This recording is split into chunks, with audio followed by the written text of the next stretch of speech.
Hi, remember I told you in my other video that preparing for the writing part in your Goethe-Zertifikat exam is similar to preparing for your speaking part. Today I'm going to show you why and tell you how to nail it. We're going to talk about the first task of the speaking part, and that is the presentation.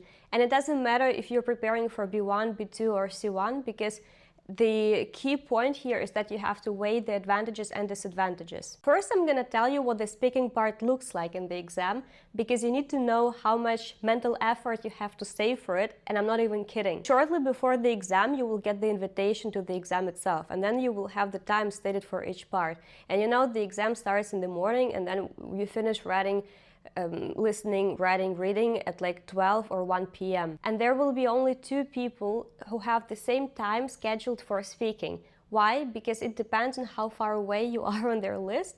And mine was, for example, 4 p.m. Somebody will have their exam directly after the 3 parts. Why is it important to consider? Because if you know you have to take your speaking part directly after your writing part, you don't have that much time to actually relax. Just think of it. You had to write for 3 hours straight. You had to sit there for 3 hours straight. It's a lot of stress for your brain. You simply get tired, okay? Because yes, there are pauses in between, but let's be real. You actually have to strain your brain all that time to give something, you know? Let's say your speaking part is directly after your writing part. That means you have to go to the restroom, wash your face, and get fresh, because you don't have that much time to relax. You are more lucky, I believe, if your speaking part is a bit later, or like even at the end, because you have time to get lunch, you have time to relax and even rehearse something. Now, you don't have any influence on that, but just knowing when your speaking part is already gives you the opportunity to manage. You also have to consider that if your speaking is like at 4 p.m., yeah, you do get lunch, you have time to get a coffee, and then you can even rehearse something. You still have to wait. So make sure that this waiting time doesn't stress you out. Like you have these pauses in between, and then you start talking to people and you ask them, hey, what time is your speaking part? Now you suddenly find out this person has the same time scheduled as you. I don't actually recommend asking for that unless somebody approaches you directly and then you just tell them. Why? Because that if the person has the same speaking time scheduled for speaking, that most likely this is your speaking partner. Now, why do I not recommend knowing that? Because at this point, ignorance is a bliss. It doesn't actually help you to know whether they are your speaking partner or not, because you cannot influence anything. Your presentation is just about your skills. And how the discussion goes, well, that depends on your partner as well. Mostly it depends on your partner, to be honest. Let's say you start talking about your experiences and how long everyone has been learning German, and then you suddenly find out that this person actually has been learning German for a longer time, and maybe they are better prepared, and now you know all of that. How does it make you feel? It makes you feel insecure. And maybe you even find out that this person has been living in Germany and they suddenly came to the exam, just because they need a paper now. Yeah, it's not a nice feeling, So ignorance is a bliss. Don't put yourself under some extra stress that you don't need. Now, when the exam starts, the examiner will ask you and your speaking partner to the room, so you will actually see who it is, but it doesn't matter. And then your preparation time starts. In B1 and B2, it's 15 minutes, and in C1, it's 20 minutes. Because you have 2 tasks in this part, I recommend spending 8 to 10 minutes preparing for the presentation, and what is it left? 7 to 5 minutes preparing for the dialogue, for the discussion. Why? Because you get more points for the presentation, and you are more prepared for that, because this is probably something you practice with your private teacher or on your own, and this is actually something you can practice on your own. And there are less chances that you can fuck up, because you're less dependable on the other person. As for the discussion, the type of speech there is more spontaneous. You never know what comes up, how your speaking partner is, and you depend more on that. So since you get more points in that part, focus on that. Okay, so now we are good to go. We start preparing for our presentation. How do you actually start preparing for that? Do you write down all your ideas in whole sentences? If your answer is yes, you should continue watching the video, because if you start writing everything in whole sentences, maybe you will manage to prepare within 15 minutes, but that's your time limit. or you would need even more time and then you had no time to actually rehearse the presentation, okay, to run it through. So what you do is you make notes. Now, how do you make notes? So let's say you have a topic. Now, you divide your sheet into two parts and you write a plus and you write a minus. After that, you list two advantages for under the plus and one disadvantage under the minus. Then you draw an arrow, and because argumentation is important, you draw this arrow and you write your argument next to your argument. After that, you draw a line, you write an S and you describe the situation in your homeland, and maybe you add your opinion to that. And after that, you sum up. Now, how do you actually make notes at this point? How do you list your advantages and disadvantages? Your notes should look like a verb and noun collocation so that it's clear what it does. And then the link to that, it would be your while, your because, your argumentation. Your argumentation should also look like quick notes. Can you still write whole sentences? Yes, if there is an idea that you for sure, like definitely want to use, and you know that if you write it down, it will eventually come out grammatically correct. Sometimes you can read out things, so it's not bad if you read out one sentence.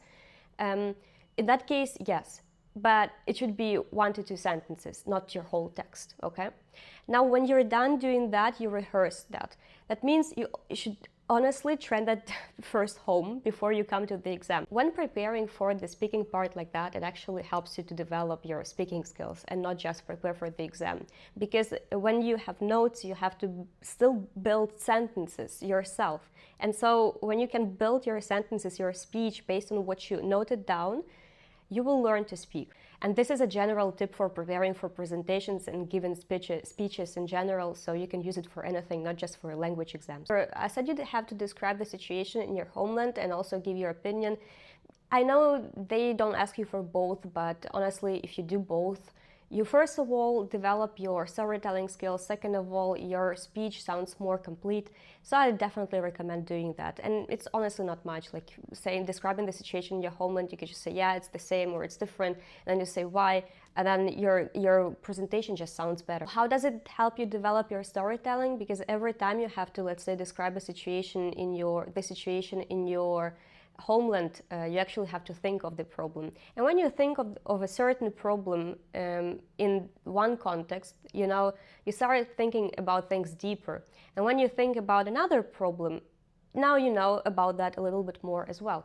And so when you do that repeatedly, you actually manage to analyze things quickly. So you spend less time thinking next time. That's why I recommend practicing and doing a lot of presentations when you're preparing for this exam. If you want to have the template that I always give to my students, you can go to the description of the video, go to my website and then fill out the form. But generally you always start with the topic, you name the topic and then you say why it's up to date.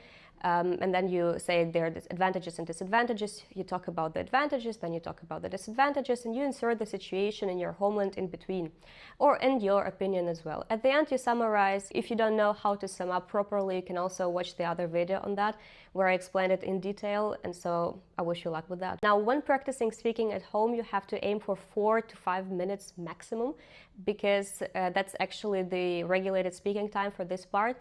And if you speak more, if you take more than 6-7 minutes, they will ask you to stop. And that's not nice. At the end, when you're done, the examiner will ask you a question and your partner should ask you a question. Now, you know what I've realized throughout my teaching practice? Many people are scared of being asked questions, but you shouldn't, because just ask yourself a question. Do you like learning German? Well, learning is probably the wrong verb here. Do you like speaking German? If your answer is yes, then think of it as an opportunity to actually speak German for 20 more minutes for your €150 that you paid for that, whatever. But still, don't think of it as an attack, that the examiners are trying to attack you. They're actually, like from my experience, examiners in Goethe Institute are very nice people. They honestly give up vibes of some nice aunties, that will help you out. Sometimes they can help you with a word, I've seen that. Their goal is not to attack you. Their goal is actually to give you a chance to say something else, to show that you know some more vocabulary, some more grammar. If you give regular answers, that is also fine. Your goal is just to answer the questions. Okay, so relax. It's not about making you get worse points, it's actually about helping you. Now, as for questions from your speaking partner, you have to consider that depending on how well you speak or how well the speaking partner speaks, they can understand what you're saying differently. And sometimes they might have no idea what you said, simply because they were too stressed out. They were thinking of their own topic, They were not paying attention. They simply didn't understand you, even if they wanted to. So it can happen that they ask you something absolutely random. And so when that happens, just answer the question, okay? Just say, yeah, that's a good question, and then you answer it. If you cannot understand what the other person is saying, just say, yeah, I think I understand what you mean, and then you try to make the most sense out of it. Or you can even do the following thing. You can say, if you're saying that, and then you repeat their question so that, it makes sense, then you give the answer to the question, okay? Like if your idea is that doing sports is super good, then I completely agree with you because that's it, okay? When you come to that exam, you have to imagine that you're an actor. Why? Because depending on how interesting you are as a speaker, people will evaluate your speech differently. You can make some grammar mistakes, You don't have to be perfect, but you have to sound interesting. You have to practice that at home. And you have to really imagine that you're an actor and you come on stage, and now you're gonna shine. It's your time to shine. So practice that, because many people speak very monotonously. It's simply not nice to hear. And when you have to sit there for 15 minutes, and you're not the only person they have to listen to like that, people just get tired. So they're subconsciously less motivated to give you more points. And when you speak fluently, when you speak interested, when you sound interested, they might give you some extra points. Maybe not many, but better than nothing, right? Now, what matters more? Fluency and the vocabulary. How do you train vocabulary? You can also check out my other video on that. So you see, in general, it's a lot about certain strategies, your speaking abilities, and then also your mental preparation for the exam. Don't see it as an attack. See it as your time to shine, okay? Good. I wish you luck in your preparation for your exam. Check out my other videos, subscribe, like, and all of that stuff. Bye-bye.